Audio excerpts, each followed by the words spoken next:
48 ঘন্টার আলটিমেটাম শেষ হওয়ার আগেই হঠাৎ সুর বদলে ফেললেন ডোনাল্ড ট্রাম্প।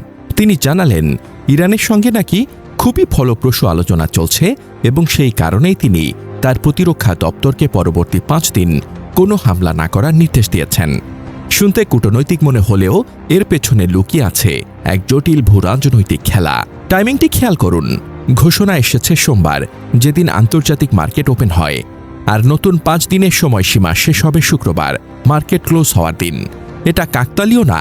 ইতিহাস বলছে বড় ধরনের সামরিক পদক্ষেপ অনেক সময় এমনভাবে টাইম করা হয় যেন তার তাৎক্ষণিক ধাক্কা বিশ্ববাজারে না লাগে, বিশেষ করে তেলের বাজারে।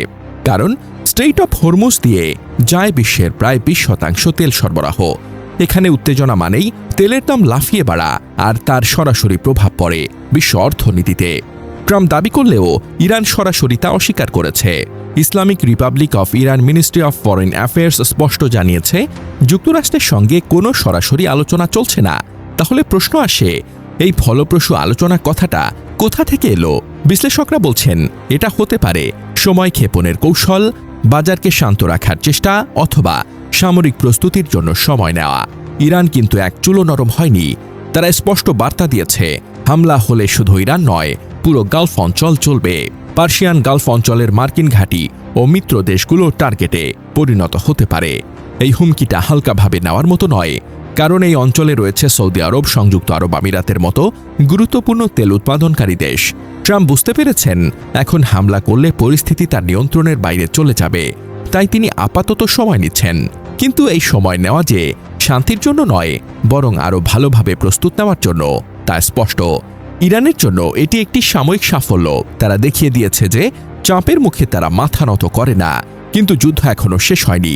ট্রাম্প ও ইসরায়েল যে কোনো মুহূর্তে আবার আক্রমণাত্মক হয়ে উঠতে পারে। মধ্যপ্রাচ্যে আরও সেনা পাঠানো, অস্ত্র মজুত করা, সবকিছুই চলছে। ট্রাম্প কেন পিছু হটলেন? বাস্তব কারণগুলো খুবই স্পষ্ট। ইরানের অনড় অবস্থান। ইরান সরাসরি বলে দিয়েছে, হামলা করলে মধ্যপ্রাচ্যের কোনো তেল শোধনাগার বাকি থাকবে না। গালফ দেশগুলোর চাপ। সংযুক্ত আরব আমিরাত, সৌদি আরব সহ গালফের দেশগুলো ট্রাম্পকে বুঝিয়েছে, হামলা করলে পুরো অঞ্চল অস্থির হয়ে যাবে, তাদের তেলের রপ্তানি বন্ধ হয়ে যাবে। তেলের দাম নিয়ন্ত্রণ। বর্তমানে তেলের দাম ইতোমধ্যে আকাশ ছোঁয়া। আরও হামলা হলে বিশ্ব অর্থনীতি ধসে পড়বে। ইরানের পাল্টা হুমকি। ইরান স্পষ্ট করে বলেছে, তারা শুধু প্রতিরক্ষা করবে না, প্রতিশোধও নেবে। ফলে ট্রাম্প বুঝতে পেরেছেন এখন হামলা করলে পরিস্থিতি তার নিয়ন্ত্রণের বাইরে চলে যাবে, তাই তিনি আপাতত রণে ভঙ্গ দিয়েছেন। কিন্তু আসল প্রশ্নটা এখানেই, এটি কি সত্যি পিছু হটা, নাকি বড় কিছুর আগে স্ট্র্যাটেজিক পজ? কারণ একই সময় খবর আসছে মধ্যপ্রাচ্যে অতিরিক্ত মার্কিন সেনা মোতায়েন করা হচ্ছে।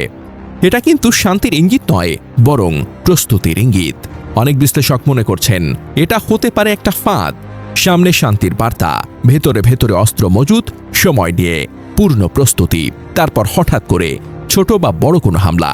আরেকটি গুরুত্বপূর্ণ ফ্যাক্টর, ইসরায়েল। ইসরায়েল যে কোনো সময় পরিস্থিতি বদলে দিতে পারে। তারা নিজেরাই আগে হামলা করতে পারে, অথবা যুক্তরাষ্ট্রকে আবারও যুদ্ধে নামতে চাপ দিতে পারে। মধ্যপ্রাচ্যের রাজনীতিতে এই ভ্যারিয়েবলটা সবসময়ই অনিশ্চিত। তবে এটাকে শান্তি ভাবার কোনো সুযোগ নেই।